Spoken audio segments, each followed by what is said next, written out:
গোলু আর মোলু একটি গাছের কোটরে থাকতো। দুজনে বিয়ে করে নিল। তারপর মোলু দুটো ডিম পারলো। কিন্তু ওই গাছেরই নিচে থাকতো একটা বিষাক্ত সাপ তার বাচ্চাদের সাথে। তাই গোলু আর মোলু খুব ভয় পেত। একদিন দুজনে খাবারের খোঁজে বেরিয়েছে, আর ঠিক তখনই ওই সাপটা চুপি চুপি ওদের কোটরে গিয়ে ডিমগুলোকে খেয়ে নিল। তারপর ওরা যখন ফিরে দেখে ডিমগুলো নেই, ওরা খুব দুঃখ পেল। মোলু বলল, চলো আমরা এখান থেকে দূরে চলে যাই।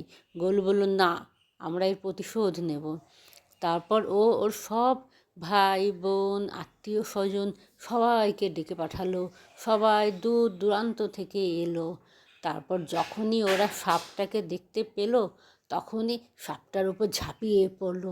কামড়ে কামড়ে একাকার করে দিল। সাপের বাচ্চাগুলোকেও কামড়ে কামড়ে মেরে দিল। তারপর গোলু আর মোলু দুজনে আবার সুখে থাকতে লাগলো। আর তখন মোলু বলল, তোমরা চ্যানেলটাকে লাইক আর সাবস্ক্রাইব করে দিও কিন্তু।